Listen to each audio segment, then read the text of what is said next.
नमस्कार, news nation digital के हमारे इस खास एपिसोड खबरें दुनिया की में आपका स्वागत है। मैं हूं सुमित कुमार दुबे।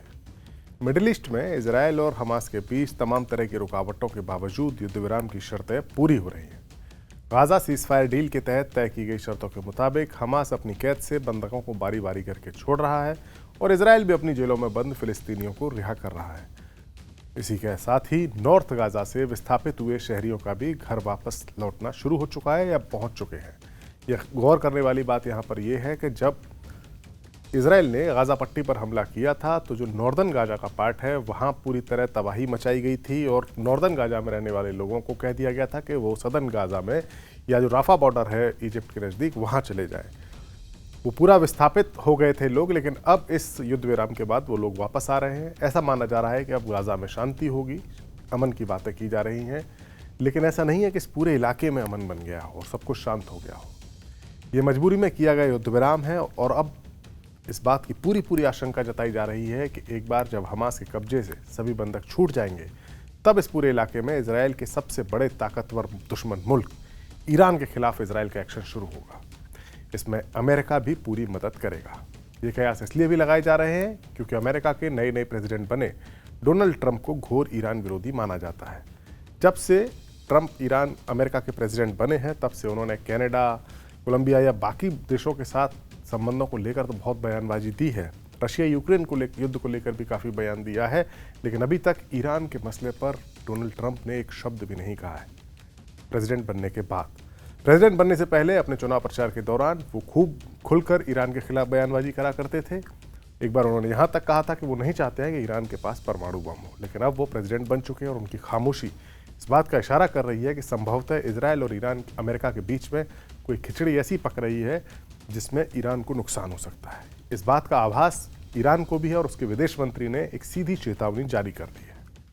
ईरान ने सीधी धमकी देते हुए कहा है कि अगर उसके परमाणु ठिकानों पर हमला हुआ तो सीधी लड़ाई शुरू हो जाएगी। ईरान के विदेश मंत्री ने शुक्रवार को एक न्यूज चैनल से बातचीत करते हुए ये धमकी दी और कहा कि ईरान के परमाणु ठिकानों पर हमला किया तो ईरान तुरंत एक निर्णायक, एक डिसाइसिव जवाब देगा जिससे इस पूरे इलाके में कंप्लीट वॉर, टोटल वॉर शुरू हो जाएगी। ईरान की धमकी उस वक्त आई है जब उसे ये डर सता रहा है कि अमेरिका के नए प्रेसिडेंट डोनाल्ड ट्रंप इजरायल के पीएम बेंजामिन नेतन्याहू को ईरान के न्यूक्लियर ठिकानों पर हमला करने की इजाज़त दे सकते हैं।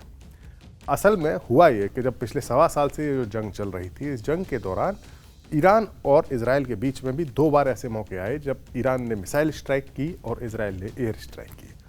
उस वक्त भी नेतन्याहू चाहते थे, क्योंकि एक तरीके से जंग के कई मोर्चों पर जंग हो रही थी, हमास के साथ जंग हो रही थी, हिजबुल्लाह के साथ जंग हो रही थी, हूतीस के खिलाफ जंग हो रही थी, तो ईरान की जो रेजिस्टेंस, एक्सिस ऑफ रेजिस्टेंस उन्होंने बनाई थी, उसके साथ ही तो उन सब के खिलाफ जंग हो रही थी। तो नेतन्याहू चाहते थे कि इसी मौके पर ईरान के परमाणु ठिकानों पर भी हमला किया जाए, लेकिन जैसी रिपोर्ट्स हैं उसके मुताबिक जो उस वक्त के यूएस प्रेसिडेंट थे जो बाइडन, उन्होंने नेतन्याहू को ऐसा करने से रोक दिया।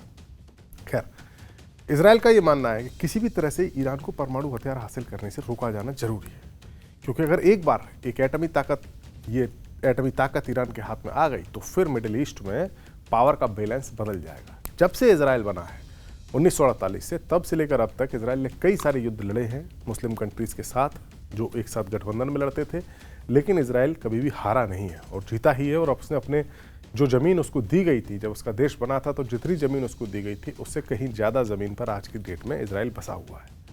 तो इजरायल का जो पावर बैलेंस है, बैलेंस ऑफ पावर है मिडिल ईस्ट में, वो इजरायल के पक्ष में उधरी झुकी हुई है। लेकिन अगर ईरान के पास परमाणु बम आया तो वो बैलेंस बिगड़ जाएगा और इजरायल का अस्तित्व पर संकट खड़ा हो जाएगा।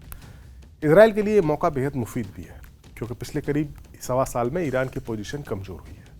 ईरान की तैयार की गई एक्सिस ऑफ रेजिस्टेंस का सबसे पावरफुल घटक यानी लेबनान का हिजबुल्लाह इस जंग में काफ़ी कमज़ोर हो चुका है। उसके करिश्माई लीडर हसन नसरल्लाह की मौत हो चुकी है। हिजबुल्लाह की टॉप लीडरशिप के कई कमांडर्स मारे गए। साथ ही सीरिया में बशर अल असद की सरकार गिरने के बाद ईरान के लिए अब हिजबुल्लाह को हथियारों की सीधी सप्लाई भेजना काफ़ी मुश्किल हो रहा है।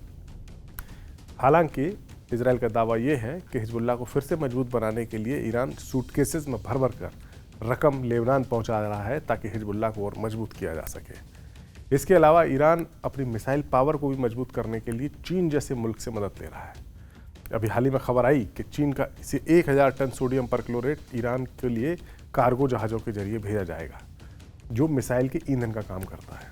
2 जहाज़ों से चीन ये केमिकल ईरान को भेज रहा है। ये अमेरिकी अखबार फाइनेंशियल टाइम्स की रिपोर्ट थी और ये भी रिपोर्ट थी कि कुछ हफ्ते के भीतर ही चीन ये केमिकल ईरान के लिए रवाना कर देगा। ये रिपोर्ट जो छापी गई थी वो अमेरिका और ब्रिटेन के जो इंटेलिजेंस ऑफिसर्स हैं उनके हवाले से छापी गई थी और माना जा रहा है कि इस रिपोर्ट को छपवाने कर ही पश्चिमी देशों ने एक तरह से ईरान और चाइना दोनों को एक वार्निंग दी थी कि हमें पता है कि आप क्या कर रहे हो। इस रिपोर्ट में कहा गया था कि ईरान के झंडे वाले जहाज गोलबोन और जैरान के जरिए इस केमिकल को भेजा जाएगा। इस 1000 टन सोडियम परक्लोरेट से अमोनियम परक्लोरेट बनाया जाता है जो कि मिसाइलों के ईंधन का काम करता है। हुआ ये था कि जब अक्टूबर में दोनों देशों के बीच तनातनी थी पिछले साल, तो पहले ईरान ने मिसाइल हमला किया था, बाद में इजराइल ने एयर स्ट्राइक की थी। तो ये कहा गया कि जो एयर स्ट्राइक की थी उसने ईरान की लंबी दूरी की मिसाइल के फ्यूल बनाने वाले सामान की जो फैक्ट्री थी वहाँ हमला हुआ था और वो सामान तबाह हो गया था, जिसके बाद से ईरान को चीन से मदद लेनी पड़ रही है, ऐसा दावा किया गया है। इस रिपोर्ट के मुताबिक इतने ज़्यादा सोडियम परक्लोरेट से 960 टन अमोनियम परक्लोरेट बनाया जा सकता है और मिसाइल के ईंधन में 70% अमोनियम परक्लोरेट का ही इस्तेमाल किया जाता है। इससे करीब 250 खैबर शिकन या हज कसाम जैसी मिसाइलों को बनाया जा सकता है। इस केमिकल को मिसाइल टेक्नोलॉजी कंट्रोल प्रशासन के तहत ही रखा गया है। ईरान की ये मिसाइलें मीडियम रेंज की मिसाइलें हैं और सॉलिड फ्यूल से चलती हैं। इस रिपोर्ट के मुताबिक केमिकल को ईरानी सेना को भेजा गया है। केमिकल को 34 कंटेनर के जरिए गोलबोन से भेजा जा रहा है। ये रिपोर्ट है। रिपोर्ट कहती है कि इस महीने के शुरुआती दिनों में ही चीन ये केमिकल ईरान के लिए रवाना कर देगा, निकल सकता है। यानी ईरान मिसाइलों के जखीरे में कोई कमी ना आ जाए, ईरान के इसके लिए चीन की तरफ से भी मदद की जा रही है, क्योंकि मिसाइल पावर ही ईरान की असली पावर है। ईरान और इजराइल के बॉर्डर आपस में एक दूसरे से मिलते नहीं है, तो पैदल सेनाओं का युद्ध होगा नहीं होगा ये कहा नहीं जा सकता। लेकिन जो 2 बार स्ट्राइक हुई वो दोनों बार मिसाइल स्ट्राइक से हुई और हमने देखा कि कुछ मिसाइलें इजराइल के पास जो भी एयर डिफेंस सिस्टम है उसको मात देते हुए इजराइल में जाकर गिरी भी। यानी ईरान की मिसाइल ताकत को इजराइल इग्नोर नहीं कर सकता है। तो ईरान ने रूस के साथ भी अपनी नज़दीकी बढ़ाते हुए एक रणनीतिक समझौता कर लिया है। ट्रंप के राष्ट्रपति पद की शपथ लेने से पहले ही ईरान के प्रेसिडेंट पेजेश्कियान रूस की यात्रा पर गए थे, जहां पुतिन के साथ उनकी एक मीटिंग हुई थी। इन दोनों नेताओं ने 20 साल के एक मिलिट्री एग्रीमेंट पर हस्ताक्षर भी किए थे। ईरान पहले से ही रूस को ड्रोन और बैलिस्टिक मिसाइलें दे रहा है।